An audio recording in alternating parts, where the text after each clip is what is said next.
Sampurasun Barai Cakra. Sebelum dongengnya dimulai, jangan lupa subscribe, tekan tombol lonceng, terus ditunggu juga nih like dan komennya.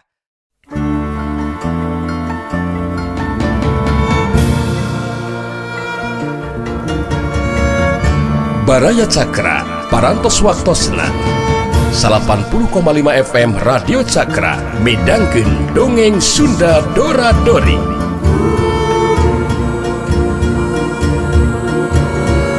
Simkuring sapara kanca ngahaturkeun wilujeng ngadangukeun.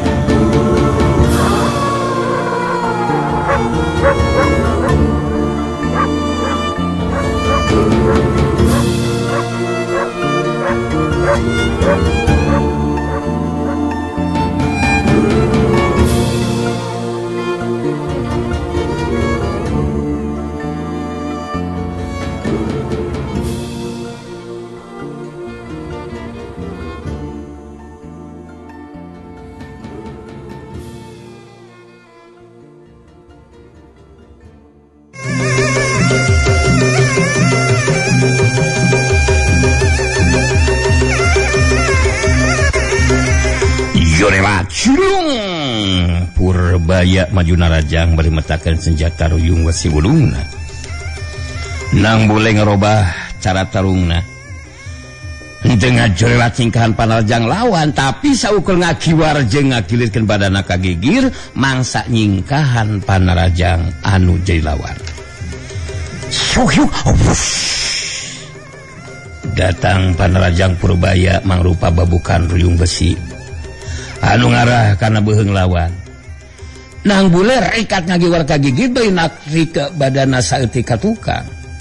Sauhyuk, wush, giwar plos. Purbaya ngalakukeun panarajang susulan. Nang bule ngagajang luncat ka belah katuhun badan lawan. Sauhyuk, wush, gajang plos. Nang bule geus aya di belah katuhun badan lawan. Giliran nang bule anu males narajang, leungeun katuhuna rek ngetig pigelang leungeun katuhu lawan. Tapi Purbaya rikat ngagilirkeun badana bari ngapabukeun ruyung besina kana leungeun katuhu nang bule. Rikat nang bule narik leungeun katuhuna bari suku katuhuna najong kana kekempon lawan. Sakitu berkecil.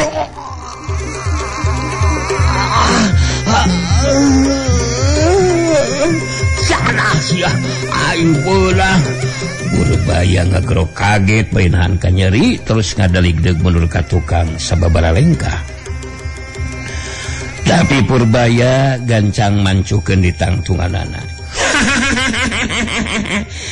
Tenang Purbayut tenang Purbayut ya Purbayut we. Karek kabeunangan ku tajongan aing nya. Karaos manis peuheurna. Kangaranan tajongan mah memang walaka bisa ngarubukeun lawan. Tapi kedeung deui ya Purbayut maneh teh bakal kabagian ngalaman kawasi Guntara sisegun. Purbaya ngatureng hapanapasna bari merhatikeun nuji lawan bari ngomong dina jero hatena. Benar-benar di luar dugaan. Ilmu silat sinang bule memang hebat jarol deh. Siga nama Iwati juga ranggas anu bakal mampu ngimbangan ilmu silatan sinang bule. Kitu deui kakuatan talaga lapisan jeung ilmu pangenteng badana. Siga nama sagedeung di aing ge bakal ngarandapan nasib anu saperti si Guntara dilubuhkeun ku sinang bule. Edan ieu mah peluka. Keur beakeun kapanasaran. Aing kapaksa kudu ngagunakeun jurus pamungkas kae kieu mah ieu. Anu cantang tuh bakal mampu ngarubuhkeun anu jilawan. Purbaya nangtukeun sikepna pikeun ngagunakeun jurus pamungkasna. Ningali anu jilawan geus kawangun deungi pasangan nang boleh harita nyarita deui. Mane masih keneh untupan geuningan neruskeun tarung Purbayut. Sugan we atuh ayeuna mah jadi taruyung besi maneh teh ngabencarkeun buah batok aing teh ya. mun teu jadi babatok aing bencar kapaksa maneh anu kudusan nasib ka Wasi Guntara dirubuhkeun ku aing Sapurbayut montong ngaheulakeun caritaan saing Nang Bule sia dewek moal bisa dirubuhkeun ku si laing percaya sia tapi si laing anu bakal dirubuhkeun ku dewek aduh menih hipu kitu eta sia ngajablok teh sia plok ayeuna ku dewek bakal dibuktikeun sakurang ajar sak dadah sia jurus pamungkas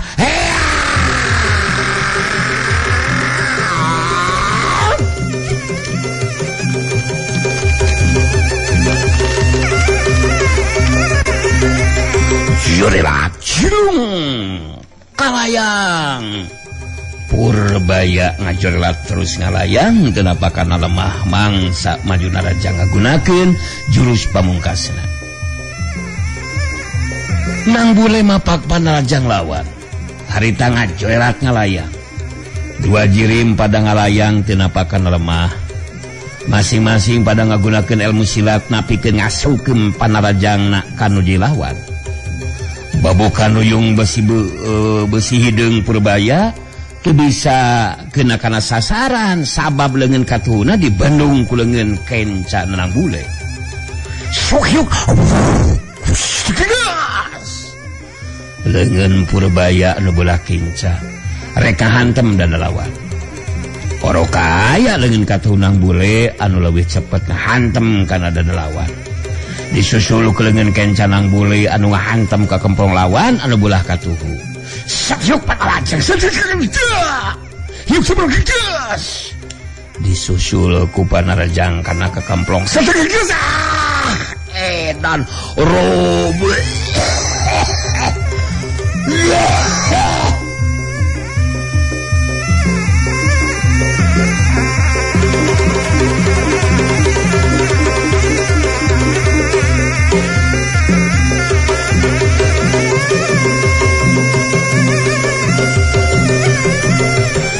Purbaya ngagero nahan ka nyeri bari ngajengkang ngoleab ka tukang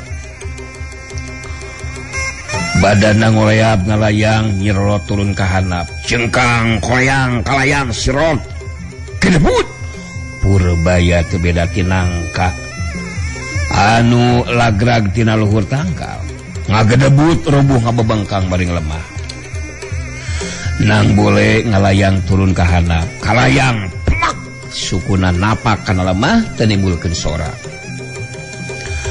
Nang Bule mancukeun tangtunganana bari merhatikeun kanu dilawan terus nyarita sok kapaksa maneh Purbayut ngarandapan nasib anu sarua ka Wasi Guntara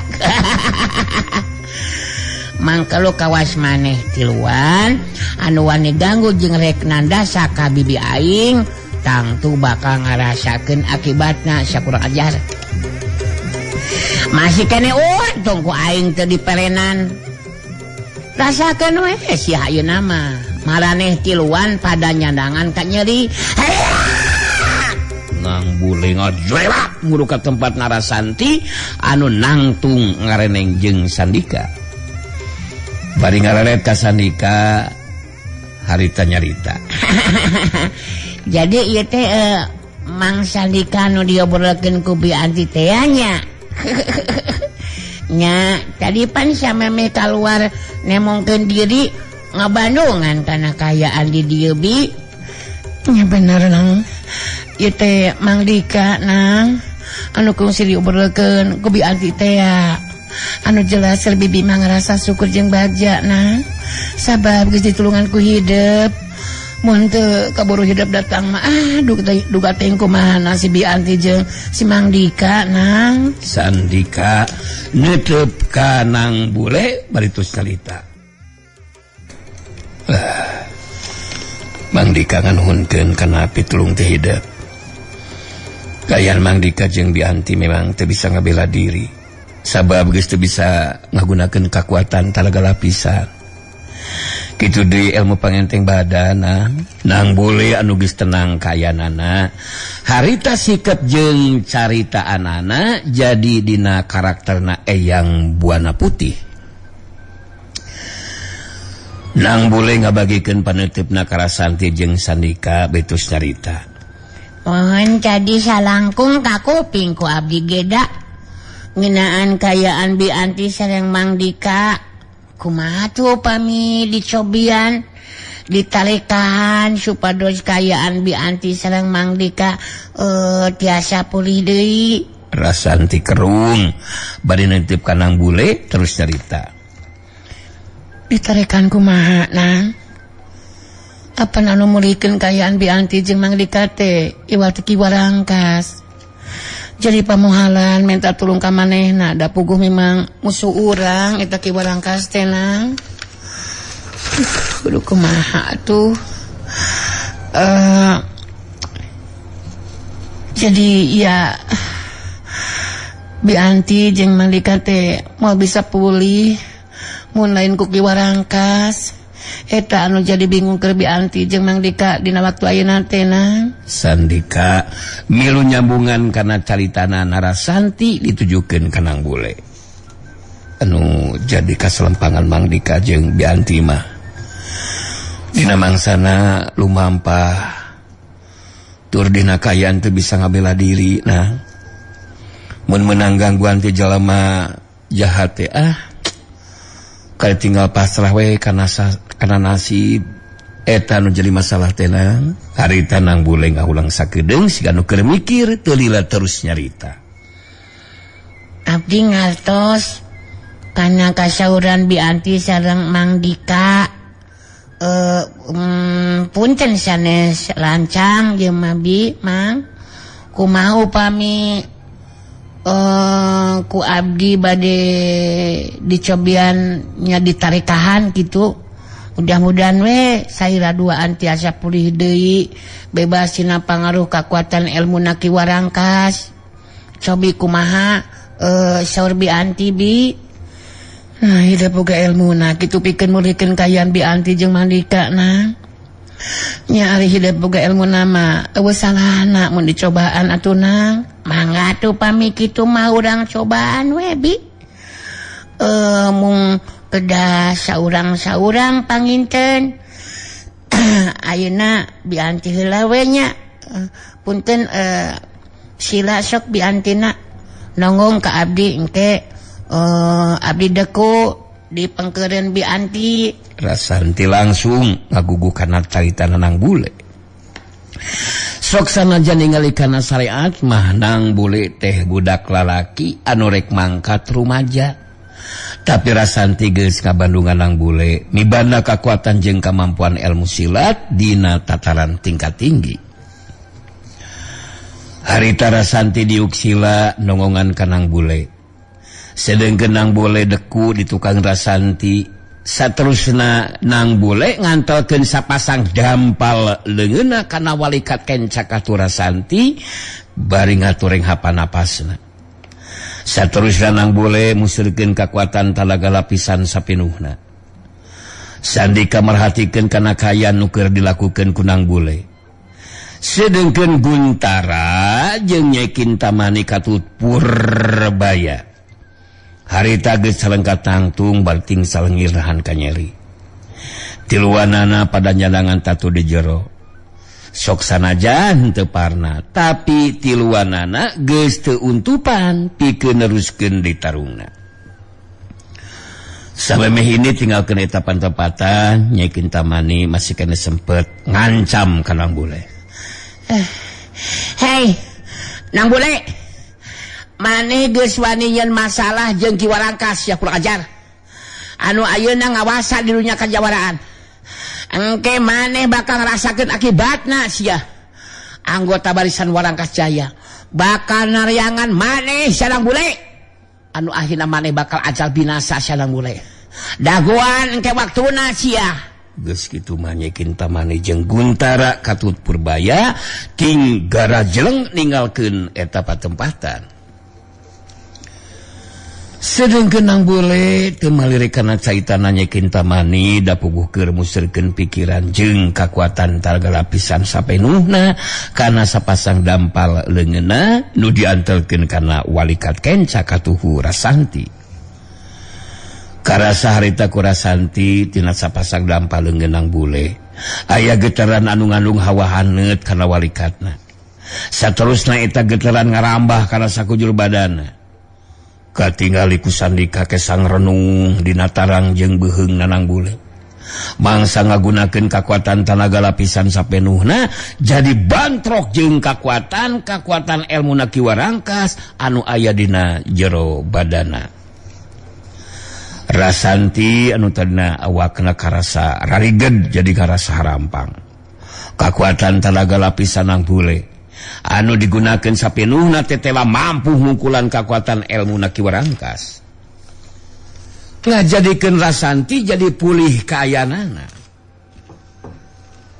Nang bule narik sapasang dampaleungeunna baitus carita ditujukeun ka Rasanti. Cobian ayeuna mah Bi Anti gunakeun kakuatan telaga lapisan sareng pangenteng badana Bi.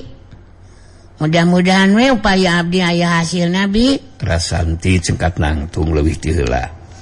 Harita nyobaan ngagunakeun ilmu pangenteng badana. Jelak cilung. Saterusna nyobaan ngagunakeun kakuatan telaga lapisanana. Dampaleungeun katuhuna ngahantem kana tangkal gede set. Hiuk tangkal kay gede teh ngageleyer nandakeun Rasanti geus aya atawa geus bisa ngagunakeun kakuatan telaga lapisanana. Rasanti paromana jadi hegar marahmai. Ngajerat deui terus mancu di hareupeun nang bule betus nyarita. Kayan Bi Anti bener-bener geus pulih nang. Bisa ngagunakeun deui ilmu pangenteng badan jeung kakuatan telaga lapisan. Nyaan hebat nang. Nang hebat. Teu sangka kayan Bi Anti bisa dipulihkeun ku dari hidup geuning nang. Sok Mang Dika atuh euna mah. Eta pulihkeun deui nang. Sandika nu kagiliran dipulihkeun kayanana. Saperti nu tadi dilakukeun ka Rasanti harita dilakukeun ku nang bule ka Sandika. Saperti halna Rasanti sanggeusna kakuatan ilmu Ki Warangkas anu aya di jero badan Sandika diungkulan ku kakuatan telaga lapisan. Sandika terus nyobaan ngagunakeun ilmu pangenteng badan jeung kakuatan telaga lapisanana. Nyata kaayaanana atawa kaayaan dirina memang geus pulih deui. Geus kitu mah harita tiluan ye terus ngariung-dariuk dina handapeun tatangkalan. Rasanti anu harita cumarita bari netep ka nang bule.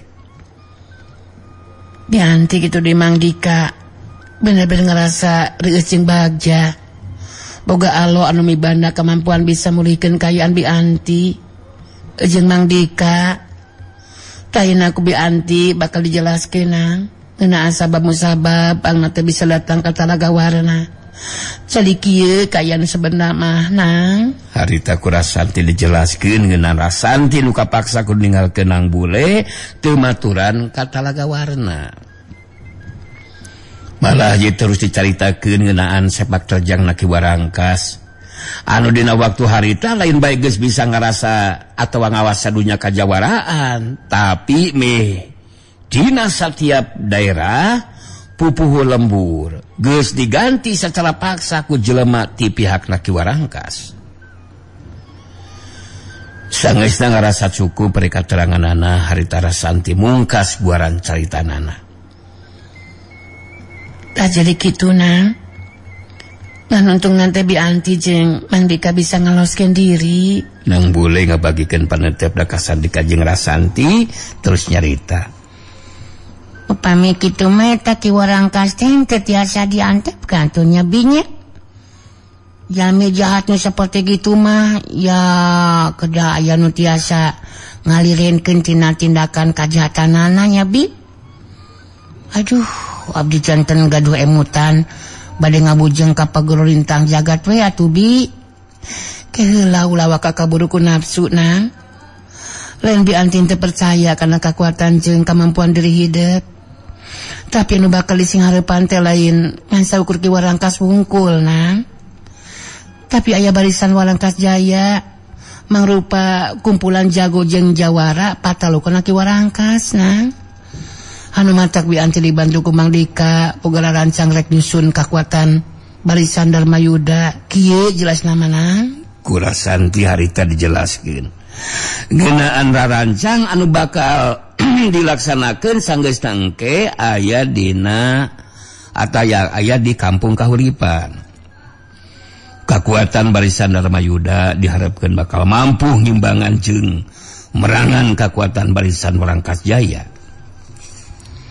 Mun kakuatan barisan Darmayuda geus ngawujud, mangka Nang Bule ge diharapkeun bisa ngagabungkeun diri. Sabab dina waktuna datang ka paguron Lintang Jagat.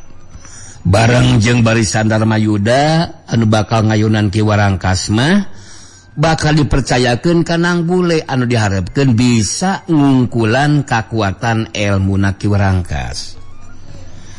Sanggeusna ngarasa cukup ngajelaskeun sagarupana, harita Rasanti mungkas kateranganana. Jadi kitu engke anu bakal dilakukeun ku pihak urang teh. Ayeuna Bianti jadi penasaran ya. Hayangnya kumaha lakon hidup jadi ka Talagarwana teh Nang. Giliran Nang Bule anu harita nyaritakeun ngeunaan sakabeh pangalamanana. Anu dina akhir nama bisa menangkeun mustika Tirta Talagawarna anu bakal dipake ngubaran nu jadi bapak nyata Jaka Sinangling alias Jaka Wanara. Sanggeusna ngarasa cukup pare kateranganana harita Nang Bule terus bungkas buaran caritanana. Kitu tah pangalaman abdi teh Bianti Mang Dika. Eta mustika teh ayeuna aya di abi jalaran abdi kenging keterangan pun biang teh dijajabkeun ka kampung kahuripan ku Mang Galis sareng Mang Dugul kitu Bi. Centen abdi mah bade milarian naratan pun bapak we ayeuna mah. Bianti satuju kana eta karep pamaksudan hidupna. Sabab Bianti penang beja bapak hidup saluntana indit ngalaksanakeun parentahna ki Warangkas. Tapi kan kayeuna can bisa dipastikan aya di mana sarta kumaha nasibna. Sanes kitu Kang Dika. Bener Nang. Jadi tepikeun kayeuna pihak paguron Lintang Jagat ge can aya anu nyahueun aya di mana Jaka Wanara bapak hidup. Sarta kumaha nasibna. Jadi ya memang ayah hadena mun hidup mentingkeun yang ngalaratan jadi bapak Nang. Sokomo mun ngingetan kayan mustikan dibawa ku hidup kan bisa sabulan waktu eta mustika teh. Leres kitu Mang, nu mawi abdi nekatkeun bade teras milarian naratan pun bapak oge. Dari pun biang mah tos jelas aja di tempat anu tenang sareng aman gitu. Rasanti jeung Sandika beuki tambah ngarasa reueus ku Nang Bule anu kungsi nyorang ka alam gaib dibawa ku Puja Suwarna tepikeun ka ijen wawasen jeung Sang Hyang Bagaswarna anu saterusna ngaku kana kaunggulan Nang Bule. Rasanti anu harita nyarita deui ditujukeun ka Nang Bule. Jadi mun kitu mah urang masing-masing bakal nyurang lampah anu beda ieu mana. Nah, benten kumaha kitu maksud Bianti teh. Bibi jeung Mandika mah bakal lumampah ka kampung kahuripan Nang. Ka kampung kahuripan nya. Pasina oge jeung inung hidup bibi bisa tepung talipanku Bianti geus dijelaskeun kampung kahuripan teh jadi naon teh puseur naon teh nya kakuatan barisan Darmayuda teh ya kitu Nang. Mohon katos ku abdi oge Bi upami kitu mah ya titip salam we ka mohon kapun biang gitunya tenang we gitunya binya watoskeun abdi dina kayaan sehat sareng salamet teras ka Mang Dika oge titip bi antinya Mang mugi tetep disarengan margi sakitu belan apanan pun bibi ka Mang Dika teh Sandika neuteub ka Nang Bule baitus nyarita sing percaya ka Mang Dika nah anu jelas Mang Dika bakat terus merengan bi anti babarengan pikeun merangan kakuatan kajahatan urang teruskeun tapak laksana amarawing akeuna Nang Bule dina mangsa merangan satiap tindak laku kajahatan Rasanti anu harita terus nyarita deui ditujukeun ka Nang Bule. Jadi kali catet dina ingetanang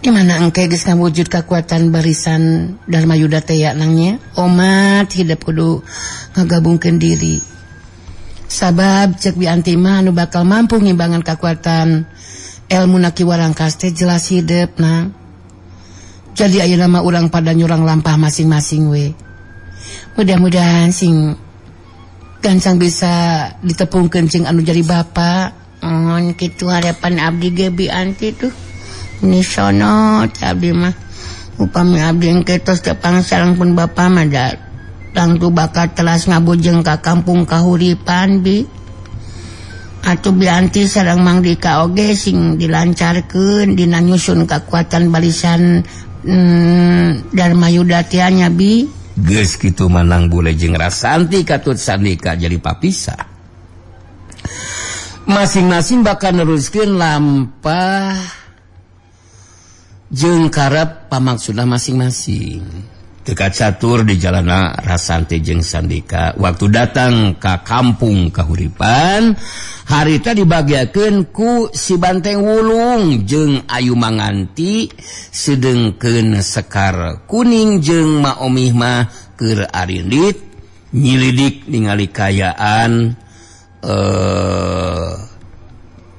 datar anu kaasup tatangga lembur kampung kahuripan di jero imah harita ngariung opatan si Banteng Wulung anu harita keur cumarita wah ngenyaan manganteng susulan ngejeng bagjaan mengrasa syukur pisang tinggalian Rasanti gejeng Sandikaan datang bang barengan alah Kang Mari sorean manggalian ngejeng si Dugulan nginditan deui ngarek susulan Rasantian ngaripek nganu ngarek di sungsulanana ngalah ka ngeungeus datangan Kang dieu geuningan terus manganteng ge jadi neunang ayeuna mah ngayu mangantian ngayading dieu terus jelema nganu bogaan maksud gorengan mah ngeungeus mah bingsang ngasup ka lemburan nyaeta kampung ngahuripan lantaran ngeungeus di mangeran ku kakuatan ngelmu ka ngawing-ngawing ngitu tah Rasantian abdi sareng Sandika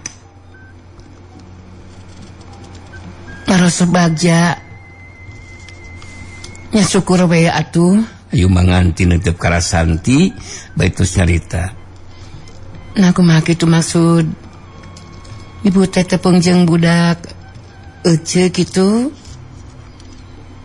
ku Rasanti dicaritakeun ti mimiti pangejeng Nang Bule terus babarengan ngan waktu rek katalaga warna jadi papisah sabab Rasanti indit ka peguron lintang jagat karepna hayang nulungan ngabebaskeun Sandika nu dijadikeun tawanan sagarupana dicaritakeun ku Rasanti ngeunaan Nang Bule tepikeun ka kajadian anu paling akhir panggih jeung Nang Bule Ayu Manganti jeung si Banteng Wulung ngabandungan pinuh perhatian kana guaran carita Rasanti sangeusna ngarasa cukup mereka teranganana harita Rasanti mungkas guaran caritanana santen kitu tah Ci Ayu ngeunaan bule matos henteu kedas salempang. Ya urang doakeun we mudah-mudahan singgal tepang. Sareng Kang Angling. Leus kitu Kang Dika. Leus kitu Cayu. Kekuatan sareng kemampuan ilmu silatang bule mangrupi bekal anu langkung teu cekap. Dina bangsana lumampah. Bakal tetap biasa ngajaga dirina lah cek. Malihan abdi sareng antige gaduh kayakinan nang bule bakal mampu ngimbangan kekuatan ilmu naki warangkas. Ayu manganti jadi marah mai paromana. Hatena jadi tenang sanggeusna menang katerangan ngeunaan nang bule anu jadi anakna. Ayu manganti terus kedalisan. Ari tos jelas kitu mah tenang ka eceuna oge atuh. Malah ngarasa reueus jeung bagja sabab anu jadi anak tetela bisa menangkan mustika tirta talaga warna anu bisa dipakekeun ngubaran anu jadi bapakna. Teu sangka nang bule bisa ngalaman kejadian anu aheng, bisa nembus ka alam gaib tepungjeung anu ngageugeuh ngawasa di talaga warna geuningan Mang Anteng. Alah atuh aranan ngincuna ka ngawing-ngawing teh nang tuwe bakal bedaan ngeunjeng budak anu biasa-biasa. Nang bulian mah boga ilmu anu luar biangsaan. Mokona mah mamikiran Mang Anteng ge surua ngejeng sandikaan. Neta nang bulean teh bangkal mampuhan nimbangan kekuatan nang ilmu si urang kesan. Malah bisa jadi nang bule anu bakal unggulan. Nulus kumaya kana rencana Santi ngarek susun nganguatan Bang Risanti teh. Anu matak abdi sareng Kang Dika langsung ka di oge Mang Anteng. Ngeunaan rencana nyusun kekuatan barisan Dharma Yuda teh ya. Ku abdi sareng Kang Dika bakal dihangkeutkeun ngarah bisa gancang ngawujud we.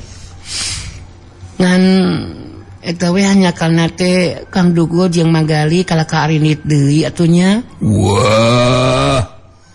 Rasantian mah ngalaka nyerita ngawas ngitu giningan. Ngecek Mang Anteng oge si Dugulan ngejeng Magali teh tetep ngayang bisa susulan Rasantian. Sabab boga mamikiran Rasantian bakal datangan ka maguronan lintang jagatan gitu. Masih nang oge geus jauhan lamunna disungsulan ngoge da muguh Kang Mari sorean ngarinitna oge. Sandika harita milu mairan caritaan ditujukeun ka Rasanti anu jadi buah hatena. Jadi cek akang mah ya urang ulah ngulur deh waktu ya mah anti. Keun welang ke oge Kang Dugo jeung Manggali pasti bakal datang di ka dieu. Jadi anu leuwih penting mah ya urang kudu ngamangpaatkeun waktu pikeun nyusun barisan kekuatan teh ya. Pikeun ngawujudkeunana ya tangtu we butuh waktu anu cukup, malah teu bisa dianggap enteng. Sabab urang kudu bisa ngayakinkeun dina mangsana umaja kanu sejen. Anu kungsi jadi anggota barisan Seta Dharma teh. Kitu ari cek Kang Dika mah. Harti ku abdi ge eta anu digeukeun ku Kang Dika name. Tumali sareng eta abdi neda bantuanna we ti Mang Anteng. Wah. Bantuan ngumaha maksudan Rasantian teh. Cobra jeung laskeun sang najan henteu dipentaan bantuan ngoge. Nang tuwe Mang Anteng ngoge bogaan kang wajiban nganu surua. Nyangeta mudu miluan berjuangan. Ngarek ngirahang urang militan gempurana musuhana tu eta nya kira-kirana. Mukuna mah Mang Anteng bakal ngamukan. Bukan lah. Babukan kuruyungan. Ku Anteng mah ngasa-ngasa ti pihak musuh teh buat digegungan teng musuh-musuh nganu ngaya di mihakna si Warangkasan teh nu cobra-cobra ngarek ngacokeun mah dijeblak-jeblagan ku nganteng mah. Jadi kieu Mang Anteng narahan teh ngaganggu kana keluarga. Urang kudu aya tempat khusus anu bisa dipake ke tempat ngariung. Di gigireun teh aya lahan kosong Mang Antengnya kumaha upami dijieun sasaungan Mang. Tapi anu gede ukuranana gitu sabab anu bakal datang sarta terus ngariung teh kan lain saurang dua urang. Jadi ahli tempat misah mah keluarga nu aya di dieu moal kaganggu gitu maksud anti teh Mang Anteng. Wah, ngatul lamunan ngitu mah dua poean ngoge bingsa benger seran santian. Kumang Anteng ngarek dikemprak lah. Dititah sang babarahang urang wargaan. Nu geus sidik mah loba pisanan gitu tah. Nganu ngeungeus naon teh biang sajeunan ngimah-ngimah. Kahartilah kumang Anteng oge mamaksudan rasantian sang tuju manganteng oge sang tuju mongon namanya memang kudu ngitu supaya dina waktu nariungan teh henteu kang ganggu ku nganu ngaya di jengerong mah bener henteu ngayu. Si Banteng Wulung ngaret ka ayu manganti nu deret imut bari terus nyarita. Mau ngaleles kitu Mang Anteng. Sabot engke Mang Anteng bebenah tempat. Sigana mah anti jeung Sandika mimiti poe isukan mah ya kudu geus kamimitian anjang sono nya ka pihak-pihak anu kungsi jadi anggota barisan Seta Dharma teh. Ci Ayu boga kayakinan kedatangan anti dina mangsana anjang sono oge ngahudangkeun sumanga serta umajak pikeun babarengan. Tantuna bakal diperhatikeun sarta dipercaya da pugu anti teh putana Amarawing. Sandika milumairan dicaritaan. Nu disaurkeun ku Ci Ayu memang leres ce. Dina waktu anu kapengker barisan Seta Dharma teh dipimpin ku Kang Angling. Sedengkeun anti teh Rayina Kang Angling.